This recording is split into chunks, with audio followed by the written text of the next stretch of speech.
Hello engineers, welcome to fusion engineering classes, जहाँ theory मिलती है प्रैक्टिकल टच के साथ। आज हम बात करेंगे कैविटेशन के बारे में। आपने हमारी पिछली वीडियो देखी होगी, उसमें एनपीएसएच आपको बताया गया था। तो एनपीएसएच क्यों ज़रूरी है वो आज आपको पता लग गया इस कैविटेशन वाली वीडियो को देख के। कैविटेशन बेसिकली होता क्या है, शुरू करने से पहले मैं अगर बता दूं, आपके घर में जो भी पंप या मोटर होता है पानी को सक करने के लिए, जब उसमें पानी नहीं आता है या लाइन खाली होती है तो वो जिस शोर के साथ आप लोगों को परेशान करता है उसे ही कैविटेशन कहते हैं हमारी नेचुरल लैंग्वेज में। लेकिन हम बात करेंगे आज टेक्निकली, तो आइए डिस्कस करते हैं। कैविटेशन, इसकी डेफिनेशन है, cavitation is a phenomena where vapour bubbles form in a liquid due to local drop in pressure below the liquid's vapor pressure and then collapse violently when the pressure rises again। आपको English में definition मिल गई है, लेकिन मैं basic तौर पे आपको समझाता हूँ। Cavitation is a phenomena, cavitation एक ऐसा फिनोमेना है वेयर वेपर बबल, जहां vapour bubble form in a liquid, जहां वेपर बबल बनते हैं उस लिक्विड के अंदर, due to local drop in a pressure, जहां प्रेशर ड्रॉप होता है, लिक्विड्स वेपर प्रेशर, लिक्विड के वेपर प्रेशर से कम होता है तो बबल बनते हैं, एंड देन कोलैप्स, और वो बार बार फूटते हैं, when the pressure rises again, जैसे जैसे प्रेशर बढ़ता है। When a liquid flow through a pump valve around a propeller, the local pressure at some point में drop below the vapour pressure of the liquid. जब भी liquid flow करता है किसी पंप में, वॉल्व में, अराउंड अ प्रोपेलर, तो उसका लोकल प्रेशर सम पॉइंट यानी किसी किसी पॉइंट पर ड्रॉप होता है वेपर प्रेशर से। At this point tiny vapour bubble, यानी जहां पे छोटे छोटे बबल बनते हैं, form, this is a formation phase. As this bubbles move to regions of high pressure, ये बबल लो प्रेशर से हाई प्रेशर की तरफ जाते हैं और वहां जाके अचानक फूट जाते हैं। The collapse of these bubbles produce shock, shock मतलब वो शोर उत्पन्न करते हैं, shock waves and high local temperatures which can be damage metal surface and reduce equipment performance। जब ये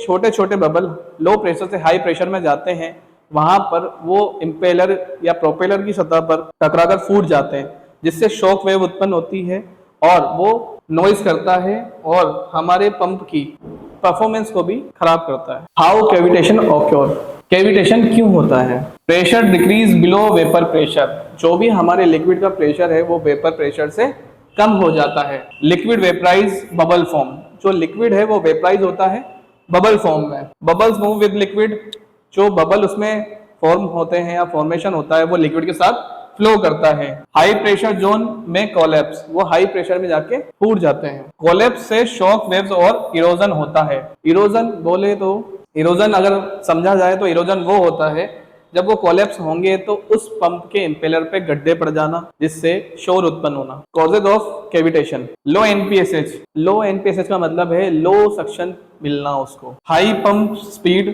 पंप का आरपीएम हाई हो जाना या हाई स्पीड से चलना। हाई लिक्विड टेम्परेचर, लिक्विड का टेम्परेचर हाई हो जाना जिससे बबल फॉर्मेशन स्टार्ट हो। Flow restriction at suction pipe, ऐसा हो कि पंप के सक्शन साइड पे लो सक्शन हो या किसी चीज का आके स्टक हो जाना, या पंप की साइड में फ्लो में थोड़ा सा कमी हो जाना। आगे है improper suction design, long suction line, हो सकता है जो हमारी सक्शन लाइन हो पंप की वो बहुत लंबी हो या उसका डिजाइन सही नहीं हो। आगे हम डायग्राम में देख सकते हैं, उससे पहले हम देखेंगे इफेक्ट ऑफ कैविटेशन। कैविटेशन से इफेक्ट क्या होता है? पहला है metal erosion fitting on impeller surface. यहाँ आप इम्पेलर पे देख पा रहे हैं किस तरह से रस्ट पार्टिकल के बीच में इम्पैक्ट हो रखा है, कहीं कहीं डैमेज भी हुआ है। ये होता है metal erosion. Noise and vibration increase, जैसा कि हम बार बार दोहरा रहे हैं, आपके घर में जब पानी नहीं आता है तो पंप आपका बहुत तेजी से नॉइज करने लगता है। ऐसे ही इंडस्ट्री में जब उसको लो सक्शन मिलता है तो वो नॉइज बहुत तेज करता है और वाइब्रेट भी करता है। Flow rate and head decrease, flow rate and head decrease. आगे है पंप इफिशिएंसी ड्रॉप, इससे पंप की इफिशिएंसी पे बहुत फर्क पड़ता है। मैकेनिकल फेलियर, जैसे ही कैविटेशन होगा हमारा पंप लोड लेना कम कर देगा और पंप मैकेनिकली फेल हो जाएगा। आप डायग्राम ध्यान से देखेंगे तो इसमें हर जगह छोटे छोटे गड्ढे और दिखेंगे रस्ट पार्टिकल जमे हुए हैं, जिससे पंप कैविटेट हो जाता है। आगे बात करते हैं types of cavitation.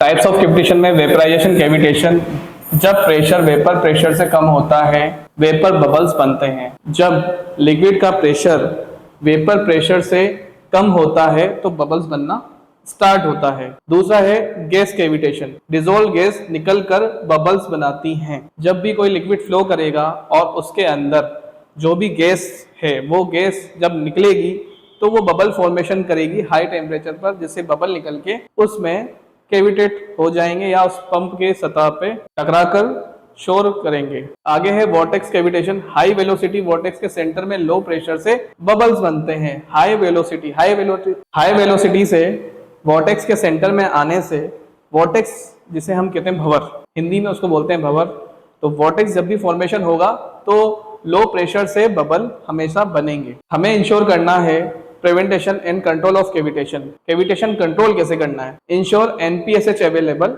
Is greater than NPSH required, यानी हमेशा एनपीएसएच अवेलेबल ज्यादा होना चाहिए रिक्वायर्ड से। अगर रिक्वायर्ड एनपीएसएच ज्यादा होगा तो पंप हमारा कैविटेट हो जाएगा, बिकॉज वो सक्शन नहीं ले पाएगा। दूसरा पॉइंट है रिड्यूस पंप स्पीड, हमें पंप की स्पीड हाई होने से बचाने के लिए रिड्यूस करनी पड़ेगी ताकि वो ज्यादा लोड ना ले पाए। आगे है use proper suction pipe size, short and straight, जहां से हमारा पंप सक्शन लेता है उसकी डिजाइन अच्छी होनी चाहिए और उसकी पंप की pipe size short and straight होनी चाहिए। आगे है मेंटेन एनफ सक्शन हेड, उसका सक्शन हेड हमेशा मेंटेन होना चाहिए। एक पंप का सक्शन हेड हमेशा मेंटेन होना चाहिए। फिफ्थ है select impeller design as per duty condition. Duty condition का मतलब यह है कि हमेशा पंप का जो इंपेलर है उसका डिजाइन हमेशा सक्शन के हिसाब से होना चाहिए। ठीक है, तो ये हमारा कैविटेशन था जिसको हमने इतना डिटेल में डिस्कस किया। आगे की वीडियो देखने के लिए इसी तरह हमारे चैनल को सब्सक्राइब करें।